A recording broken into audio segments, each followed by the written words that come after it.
Hey, hello everybody. For all those folks that are in the room here today, as well as those that are watching online, great to have you today. Great Army Day. I'm kind of excited about getting after town hall. Hey, Mr. Nitti, you know what would make today even better? If it were a Monday. You got the answer right? So if it were a Monday, Mondays are the best day of the week because you get the rest of the week to work on good Army problems, right? And I mean that sincerely. So today's the second best day of the week because you get the 4 days, right, in the work week to work after that. So, Sergeant Major, we've had a good week so far. What do you think? So the only thing that would have made today better, sir, is if we would have done the plank when doing PT this morning, but Captain Bachelar opted out and we do the plank later. So Captain Bachelar, shout out, we'll do planks later today. Yeah, I don't know where he's at, but we're have to work on for that one, right? So hey, but it's absolutely a great day today. So we did want to do one last town hall here, give you a few updates. We want to say thanks to some folks, as we always do, and then give you a few updates, and of course, most importantly, answer your questions. So what do we have on tap?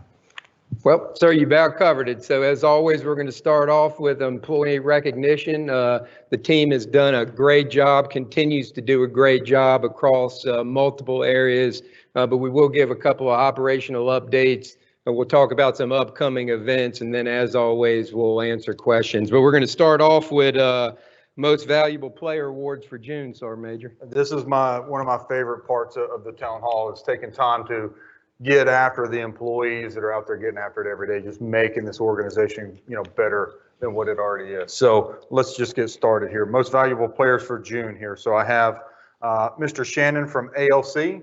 He demonstrated outstanding logistical knowledge and expertise while leading the sustainment division in reducing and increasing supply availability. Through his actions, PM Shield reduced on-hand excess by $56 million and increased supply availability by 13%, placing PM Shield above 90% availability. Mr. Shannon's dedication and hard work exceeded expectations and being recognized as a top senior logistician within AMCOM. So good job. It's a lot of money saved there. So thank you. Next is Ms. Hudson from the G35. She took the initiative to develop a system of instructions on how to configure Microsoft Edge to work in Internet Explorer mode so users could still utilize SharePoint. Her information was recognized as beneficial by G6 leadership and was disseminated command-wide by all AMCOM SharePoint users. I know I took part of that, and there's probably a lot of people in this auditorium that took part of that, so thank you, Ms. Hudson, on that. Next is Mr. Solis from the G4. He investigated and obtained hex chrome usage in support of operations and toxic metal reduction at CCAT.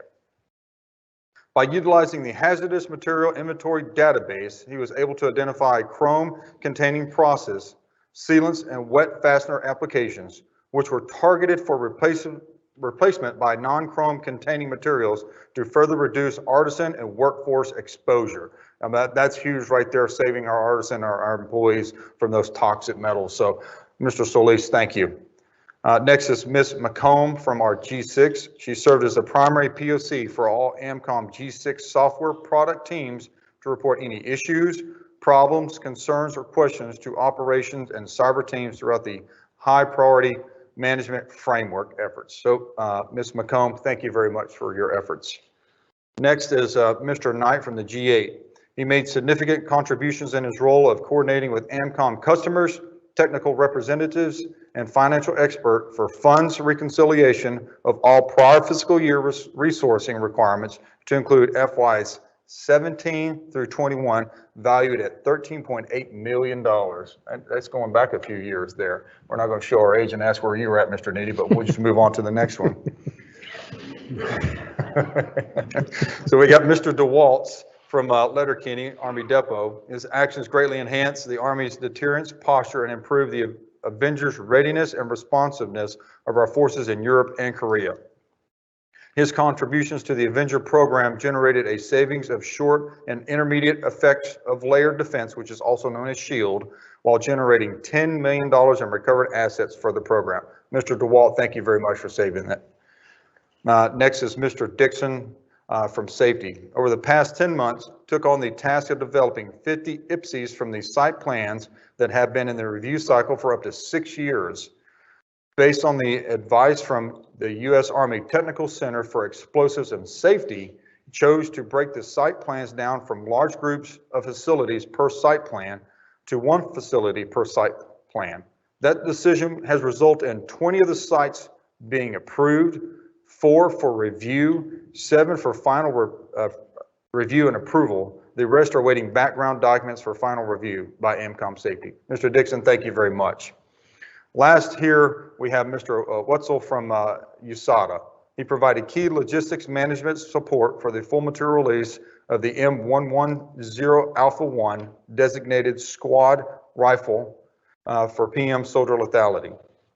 Through his expert logistic knowledge and skills, coordinated the engagement of USADA technical expert to provide small arms gauge guidance to the PM soldier lethality, provided key quantities of small arms gauges for the life cycle support of the SMDR, and provided critical TMD input to the life cycle support plan for the SDMR. So hey, let's give a round of applause to our most valuable player for the month of June.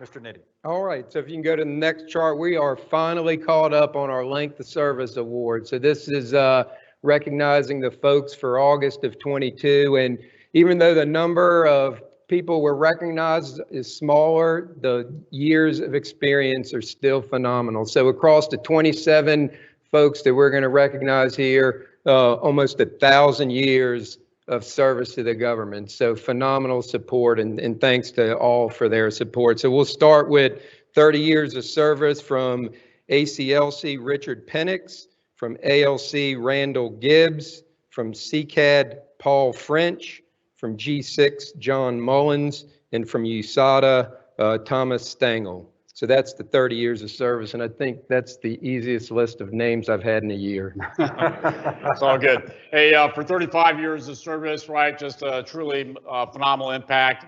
So from ALC, Mahana Carlton, Daniel Delau, Pamela Holmes, Larry Pratt, and Samuel Sepulveda. From CCAD, Richard Curiel and Jesse Oreste. From the G1, Lamont Williams, Walter Fowler. From the G3, Travis Zinn from Letterkenny, and Suvan Donchez from USADA. Okay, so 40 years. Ruben Burgos from ALC, Kenneth Burt from ALC, Philip Epperson from ALC, Ricky Hatchert from ALC, Julian Lalindi from CCAD, Kenneth Davis from Lead, Letter Army Depot, and Shirley Carr from USADA.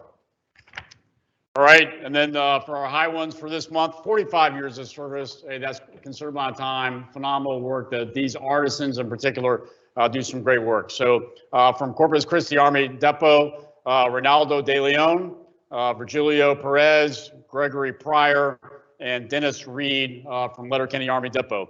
But wait, hey, we do have one last one that's coming in here, not for a length of service, but for an achievement. So we'll just go ahead and bring it up now. Well, not there yet, quite yet. So we're Go back before we get to our board. I do want to make sure that, as y'all aware, here about 2 weeks ago, we had the AMCOM 25th anniversary, right? And as part of that 25th anniversary, on the very first morning, we had a run. Would you like to know who happened to win the run? Yeah. So it happened to win the run. We have to say congratulations to the very own Command Sergeant Major Smith, because he didn't get the win. Thank you, sir. I appreciate it very much. This just motivates me to go buy more shoes, right, to run faster. So had he known that I was going to do that, then he wouldn't have let me. That's why we had to bring it up there at the last minute. So our Major, absolutely fantastic. And then also as part of that, last week we had industry days, right? And so we had industry days as part of it. We challenged some of our partners to come out and be able to do, the exercises with us, as part of that physical fitness test. And as part of our own team, we even have our ombudsman come out there with us. So Mr. Lampkin So we have his scorecard, right, to be able to do that. And so we want to say thanks to Mr. Lampkin, not only for setting that the great industry days up with us, but also taking part with it as well. Okay, now we'll move on. Okay, so next slide. So this right here, your AMCOM NCO of the year for FY22, Sergeant Chance Kane. So he's up at Letterkenny Army Depot. Volunteered, began training for this competition months ago. It was last week down at Fort Rucker. Fort Rucker allowed us to join in on their competition that they have with the resources. So there was an ACFT involved. There was a 12-mile road march. There was a stress shoot with the M4 and the new M17 pistol. There was the obstacle course. There was this special operations obstacle course. They stayed out in the woods. And then, as you can see, there was a board that they had to go to. And Sergeant Kane did a phenomenal job representing not only himself, but the organization AMCOM. And I look forward to him representing AMCOM as he goes next week, or actually this Sunday, to Fort Benning to compete for the AMC NCO of the Year. So I look forward to that. I called Colonel Albritton as I was driving back up from Fort Rucker on Friday and gave him the good news, and he was happy. So congratulations, Sergeant Kane, and Letterkenny Army Depot again. So let's give him a round of applause. Yeah.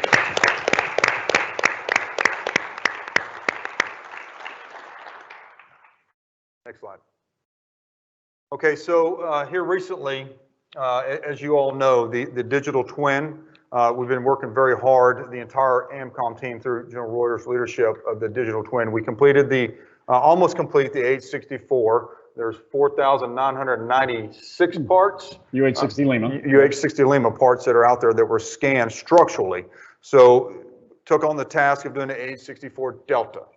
So that is now up at Wichita, Kansas. The National Institute of Aviation Research, they have that. They're slowly taking that apart and blue light scanning and scanning all the structural parts in that. It's going to take about 2 years after the load test and tearing that down and providing all that information to us in a CAD file so we can use that for future modernization projects that we're working on. So I was very excited when we were down at CCAD and they were loading this thing up, and then we got to go up to Wichita and see that actually out there on the floor. We got a picture of that, and I should have had that ready here, but I'll make sure that gets sent out. But it's a phenomenal effort by the entire team. There's a lot of people that are helping with this. So everyone involved in this, thank you very much for getting this to where it's at. There's still a lot of work to do. So, sir, I'm excited about this. Yeah, I think it has a lot of opportunities, not only for helping supply availability inside of the H-64 community, but it'll even more so help us continue to prepare for future vertical lift and all those systems that are actually designed in three-dimensional CAD files to begin with. How are we going to store the data? Who has access to the data, right? What file format does it need to be in? All those kind of things these digital twins are teaching us for the future, in addition to helping us out with the platforms that we have today. So the next update we want to provide a little bit is on supply chain optimization. So for those of you that were in the or in ALC, most of you were here or able to watch online as General Daly several weeks ago came down and kind of laid out the concept. And for those of you that were not here, over time, the other lifecycle management commands, so TACOM, CCOM, Joint Missions Command, the item managers inside of those organizations had grown to have slightly different functions based off of the command. And all those happened for valid reasons to do that, but some of the roles and responsibilities that our item managers and AMCOM had were slightly different than the ones in TACOM or CCOM and vice versa. And so General Daly challenged the entire Army Material Command team to be able to help standardize some of those processes and then also be able to provide some additional tools to give back to the item managers so that we can support the force better. So when it was initially laid out, the plan was that here this month we would start into the kind of the second phase moving forward. And General Daly has made the decision to postpone the initiation of the second phase by 90 days. And the reason for that is the position descriptions that are still being finalized. They're still being worked through. So we want to make sure that we get those straight and correct prior to going on to the next phase. So certainly when those position descriptions don't get finalized, and then any structural changes that may or may not happen, we'll get those laid out. We will certainly go back and talk to our union ahead of time, make sure that those things are laid out with them as well and briefed appropriately. But I want to let you know that if you were involved in that process, so there's been a 90-day delay until we can make sure that we get some of those other requirements met. And that's not just 90 days for us, that's really 90 days for all of Army Material Command. So the other LCMCs, TACOM, CCOM, and JMC are in the same category that we are. So that's the update on that.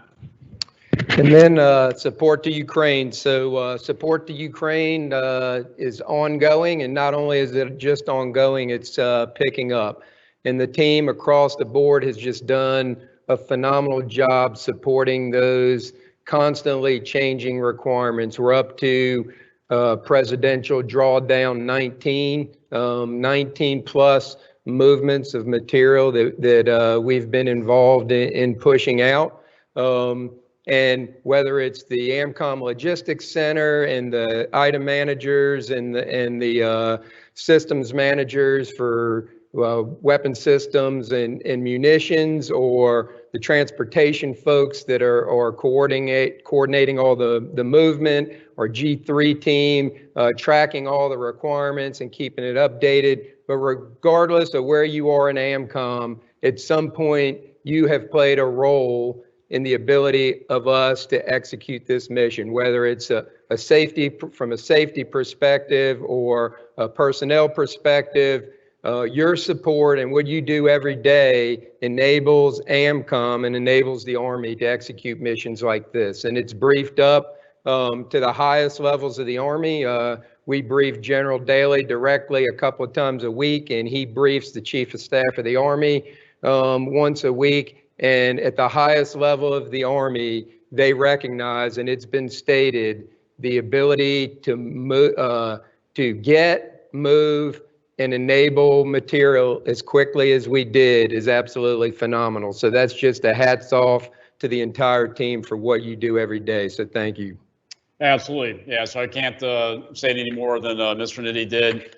So yesterday morning, we had the opportunity to really talk to the Army senior leadership, and we were able to brief some of the AMCOM specific contributions, and nothing but accolades from the Army senior leaders back for what you do and able to make that happen.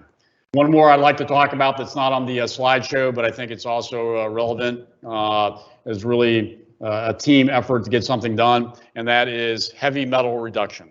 So yesterday we had the opportunity to have a symposium here at Redstone Arsenal that was organized by AMCOM, but it had folks not only from AMCOM, but we invited our industry partners and our other services and Defense Logistics Agency to it as well. And so if you're not aware of those heavy medicals or heavy metal particles or things that are in paints and sealants and other coatings, right, then when they're sanded down, they get into fine mist, right, then can potentially be harmful. And that's why folks will have to wear protective suits to be with it. AMCOM, as we said before, right, I'm convinced is not only leading Army Material Command, but really leading Army and the entire Department of Defense in the reduction of those and finding viable alternatives. And that has been an absolute phenomenal effort by the entire team. Your safety office really did the assessment, right, led by Will Quinn, for the entire Army about where the risks are, right? So the Army is using the data that was done by your safety office to drive decisions, okay? Your environmental team inside the G4 has helped work to make sure that those viable options can then become available for everybody. And your team at Corpus Christi Army Depot has done the actual hard work to make sure that we have validated those viable solutions, right? So we get the bad stuff out of the system, and we have got viable, workable products that can be used, not just by us, but by others as well. So the meeting yesterday, I was really excited about it, because that was the opportunity, right, for us to bring in those other agencies and organizations, industry as well, share, hey, here's what we have done, right? We have created a viable solution for this to make sure that we can share that information with them. And we wanted to do that, at no cost or anything, so that they could go ahead and put it in their products. And then, of course, we have asked them to help reciprocate if they have a better solution to keep all of us safe, right? Whether it's somebody in industry working on one of our pieces of equipment, whether it's at one of our depots that's working on it, or a contractor working on it, we all have that vested interest. So I couldn't be more proud of the team, and I view that as one of the significant accomplishments here over the past couple of years that AMCOM has played in really a leadership role in driving change, not just for us, but really for the entire Army and Department of Defense. So cool. So congratulations to the entire team for doing that. Cool. Okay, Mr. Nitti, back All over to right, you. so next slide, upcoming event. So we have a lot of change coming up. So this Thursday, the 11th of August, there'll be a PEO Missile and Space change of charter between Brigadier General or Major General Promotable Rash and Brigadier General Lozano. They will change command on Thursday, and then on Friday, the 12th, a number of events. Brigadier General Promotable O'Connor will promote him to Major General. We'll have the AMCOM change of command, and then immediately following that, we'll have Major General Royar's retirement ceremony. And then on the 5th of September, we'll all take a well-deserved break, and appropriately for this group, celebrate Labor Day. Hey, so as part of that, one of the things that we did want to do is we go to the next slide. We wanted to publicly make sure you recognize General O'Connor. I could not, and I'll say it again more on Friday, could not have picked a better leader to come in and replace me. He is the right leader. He is the right person for the job. And if there's a single person in our Army that I could have picked to replace me, it would have been Tom O'Connor. So as you see him around, if you have the opportunity, to talk to him, to debrief him and stuff like that, just recognize that you are getting the Army's very best. And so I just want to make sure that you all know that. He's a phenomenal leader. And again, I look forward to him taking AMCOM with you to new heights. So, okay, that being said, that's what we had for you today. And of course, as always, we will gladly answer any questions that you all may have. So we are now at that point.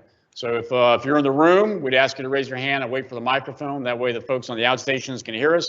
Or if you have any questions, please type them in and we'll have our moderator ask them. So I'll start. I know there's a lot of questions that are always asked online. There's a lot of people in the auditorium, so I challenge someone in the auditorium to ask a question today. Yes, I'll pick you out. Major Delena, that can't be you because you already have the microphone. All right. So yeah, you don't count. Does count. There we go. Thank you, sir.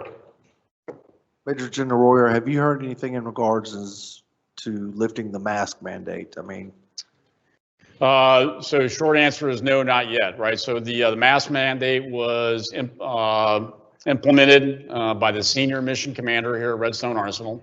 It was based off the rate of transmission here in the local area that he surveils as the senior mission commander. Once it gets back down below a certain level, then the intent was to lift it back up. So I have not heard, and I have not seen this week yet where the transmission rate was. We normally get that towards the end of the week. So I, like you, hope that we'll come back below that here very quickly. so the only reason I ask is, I mean, anywhere else besides a government building is not required. It's not required at the airports. It's not required when you fly. So it's, it's a little confusing to me. So I understand, as far as that's where it goes. And again, what ended up happening is that the senior mission commander had set certain levels, right? And those levels were not necessarily meant to be transitory, but as a trend. Fortunately, right now in the local area, it is coming down, and once I think it's demonstrated to be a trend, then he'll probably change it. Sir, you had an opportunity to serve here for quite a number of years. So now that you get ready to transition, what do you think as you reflect of what's one thing that you're the most proud of? And as you close out your bucket list, is one thing that you wish you just had a little bit more time to finish? Yeah, so good question, right? Something to try to reflect upon. So I think the thing that I'm most proud about is the workforce and the workforce's development. If you take a look at folks that are inside of AMCOM, and then you go take a look at where they go to, right?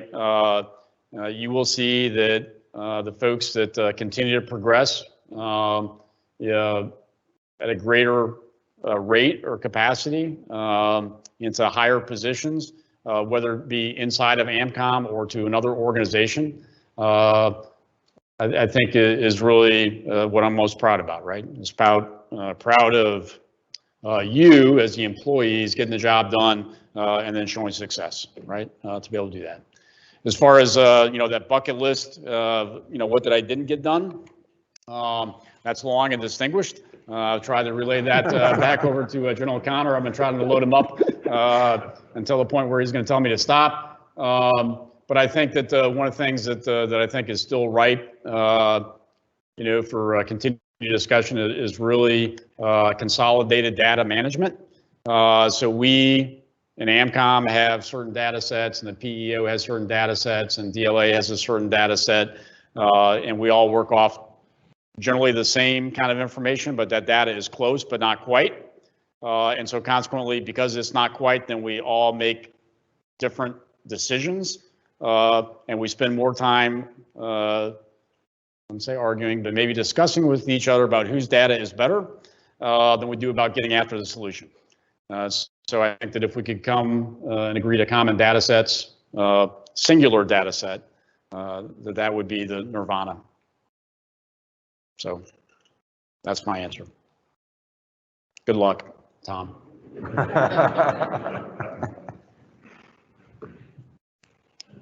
All right, any questions online? Sir, you must have answered all the questions over the last several months. Well, maybe we're having another problem with that. I'll just see. Major Tom Todd? Summers, you got another question? No. He doesn't want to get tasked with anything, I think. Right. So one right here. Yeah. Will Okay, Quinn's got one. Hang on. And then we'll go out to Major Luana. We won't prolong it any longer, I promise. Somehow, I think I'm probably going to get in trouble for this, but is it true that you got recognition for your support of the heavy metal reduction process from your troops? Yes. So thank you. Can you show it to us? No. All right, Major Luana. Sir, the headquarters AMC has published a command policy memorandum back in July, reference to telework. Any idea on when the command policy memorandum for AMCOM might come out? Yeah, so great question. And in short, we are still in discussions with the union for that. Y'all have seen from a draft framework of what we had proposed for that telework policy to be. We are still in discussions with the union here at Redstone Arsenal in particular about certain aspects of it. And I probably won't comment past that, just based off those negotiations are still going on. We look to hope to, come to conclusion on that as rapidly as possible to get after that. My general thought is this, right? I think that telework has been more successful than I thought it would be, and y'all have made that happen. I think that there's absolutely a place for it, and we want to make sure that we have the flexibility to do that. But as I've said before, I think some things are best done in person. Some of the coaching, counseling, mentoring, those kind of things. And if we want individuals to be to have the same opportunities for leadership in the future, then some of that is best done in person, and that, you know, that's kind of why we set that framework out. So more to follow. We hope to get it finalized here shortly. Okay, so in the same vein, can you add any clarity to the alternate work site day off counting as a telework day, yes or no? Really, I think employees are hearing both ways. So I'm not sure I fully understood the question. Organizational day? The AWS day off, the off day. Oz day, okay. So, Oz, we intentionally said, right, that we were going to tackle that policy separate from the telework. So once we get the telework policy, you know, finalized, obviously after discussions with the union, then we're going to, you know, take on the Oz policy, any potential changes to it immediately after. I do want to make sure that we get the one done before the other.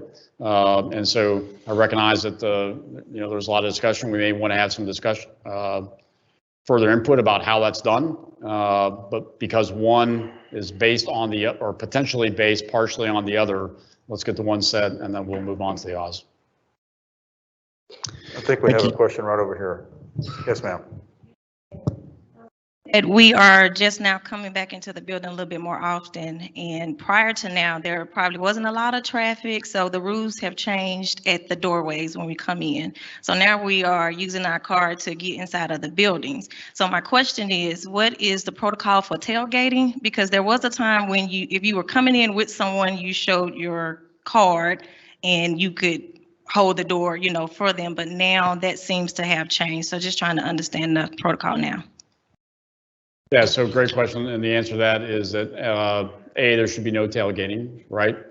So we ask that the folks that have the CAT card go ahead and scan in to be able to go do that. We do have the badge checkers there, and quite frankly, those are for the folks who we have that are visitors. So if somebody's escorted in, to be able to get past that.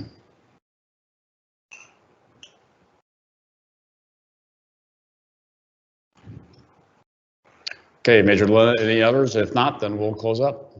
So there's a few more from online.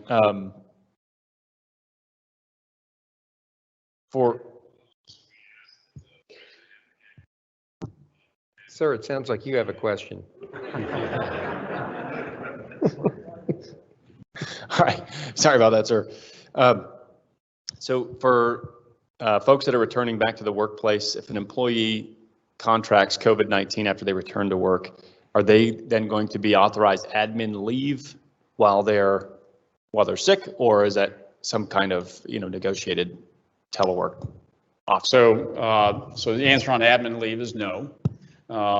So per previous guidance from the Department of the Army, right, and OSD, sick leave is then the appropriate policy to be used. If for whatever reason that the symptoms, you know, were mild enough, right, that the person is doing the right thing, meaning they're not here physically present at the workplace, and they can still 100% complete their functions of work, then it's a discussion with the supervisor, you know, can they telework, right, to be able to do that from the house while they're away from the workplace. So that's the answer. Thank you, sir. Another question on a similar vein. If an employee is going to do teleworking, is there any approach that the Army might be taking to help them resource and purchase equipment that they can use at their house to replicate the items that they would have in the workplace? Or is that purely on their own to fund that? So as we said before, right now is that, you know, based off the current budgets, telework is an option, but there is no additional funding per se inside of the headquarters here to start. I'm making this up, right? But to have, you know, I would like a bigger monitor. I would like, you know, a fax machine. I would like a copier. So the short answer is no. If that is one of the reasons why we intentionally went to laptops, right, vice desktops, for the workforce to enable that, but it doesn't necessarily come with, you know, some of the other peripherals, right? We want to make sure that you have a laptop. We want to make sure you have a camera so you can do Teams meetings and those types of things. Thank you, sir. There are three kind of in the same line here. One, are AMCOM supervisors authorized AWS work schedules? Two, who is the approval authority for 100% telework? And then three, what's the appeal process if they disagree with their supervisor's decision on that telework? Okay, so let's go through the stuff. So the current Oz policy is still in effect from previous. That has not changed. So that was prior to the pandemic. And again, we'll take a look at that, as far as moving forward. So I urge you to go back and actually take a look at it, read it. It's on the short command side. That's number one. As far as the 100% telework requirement, so based off the draft policy, right? And again, draft, the current guidance is there is a method for remote work. The approval authority for remote work is the deputy to the commanding general, right? So Mr. Nitti sitting to my left to be able to do that would be the approval authority to be able to essentially do that. So essentially, you're saying I want to telework 100% of the time is I want the remote work from my residence, right? And that is the remote site. So for clarification to do that.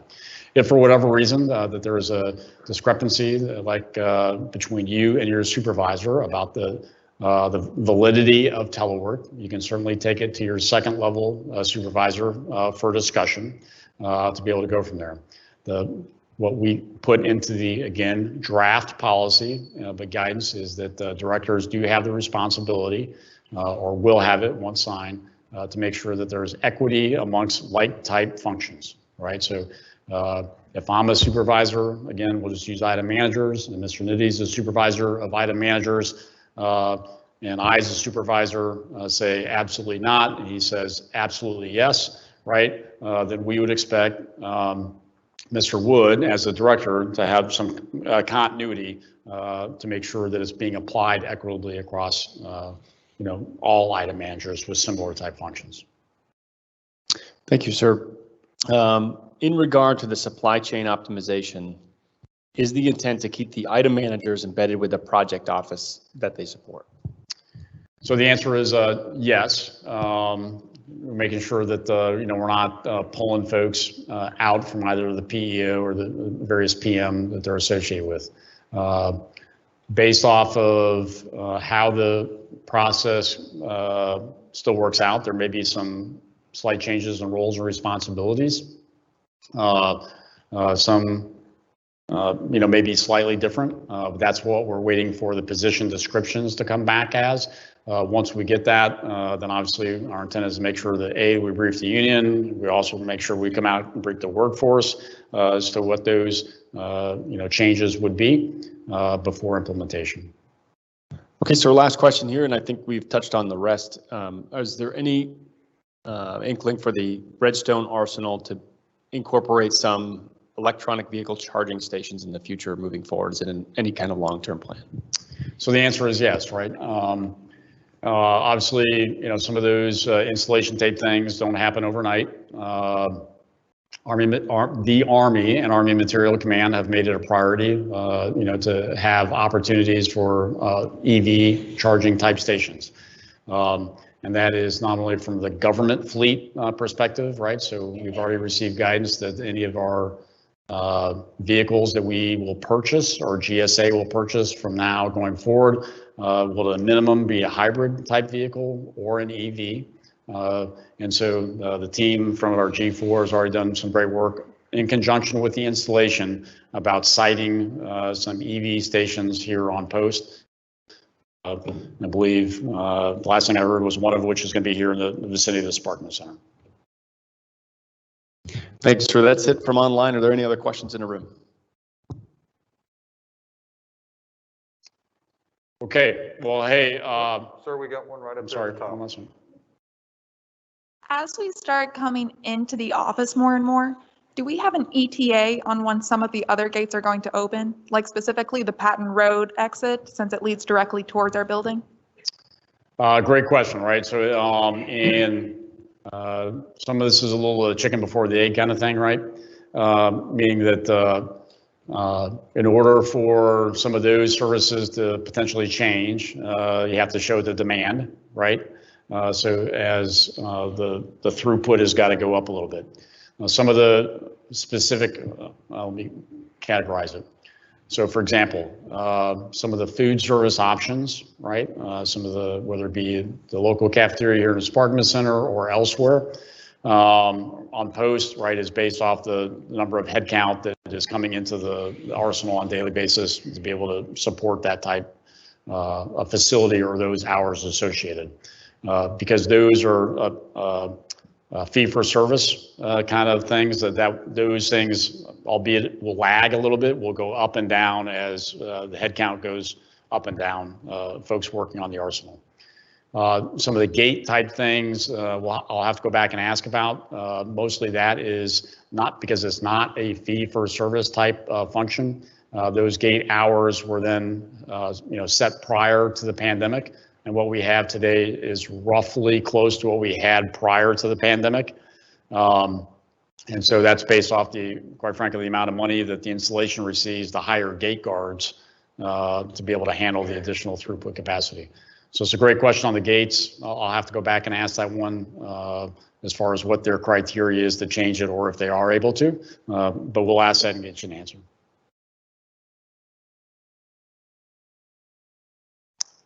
Okay, well, hey, team, so thanks so much.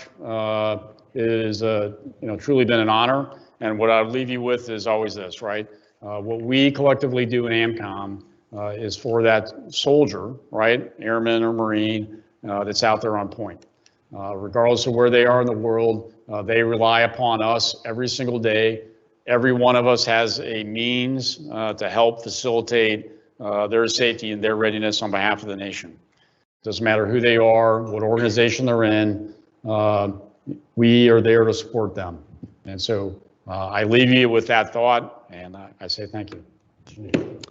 Sir, we got one other thing we need to take care of. If you could come up front. He doesn't know we're doing this, so he's wondering what's going on. Sir, would you come around, please? Yeah. All right. So, sir, we'll have some gifts for you throughout the week, but we did want to take this opportunity today on behalf of the entire workforce, those here in the Bob Jones Auditorium, those that are online, for folks that are at work sites across the United States and around the world, just to say thank you for your phenomenal leadership over the last several years. We collectively could not have asked for a better commander because there are none. Well, I'd just like to know one thing. Hey, that picture cannot be me because there's no bald spot, right? So there we go. I think that's when you first came in. So. But honestly, sir, your vision, your dedication, your tireless efforts, the example that you set every single day has inspired us all. We're all better because of your leadership. And because of that, AMCOM has been driven to new heights. And as a result of that, to the previous slide, support to the warfighter every single day is because of you. And your love and your passion for AMCOM, for the Army, and for the soldiers and civilians that serve shines through every single day. And we are absolutely blessed to have had you as our commander, especially through these last several years of very turbulent times. So, leaders come and leaders go. That's the way the cycle works. But few really remain in the hearts and the minds of their employees in the organization like you will with us. So, sir, on behalf of the entire workforce, thank you. And we wish you and Mary Lou and the boys the best of luck in the future. So, hold it.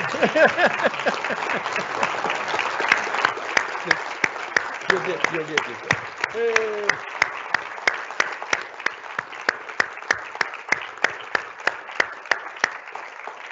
So we have something here from the 25th anniversary, right? Celebration that we did that you led us through, and this is, it's the banner that the team put together and made, and I'm sure everybody saw this, right? So what we would like to do is we'd like for you to take this with you, sir. when you go. It just that workforce that you proudly supported and had the backs on every day. But most importantly, some individuals have already pre-signed this. So what we're going to do is we're going to put this out front in the foyer area where the ID checkers are. We're going to put this on a table with a couple of markers. And if you want to write a note, put a signature, please do so. It's going to be there this afternoon. It's going to be taken up every night.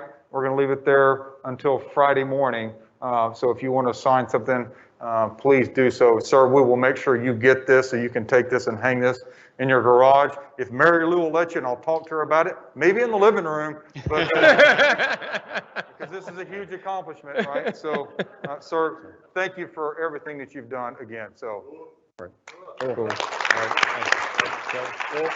All right. All right.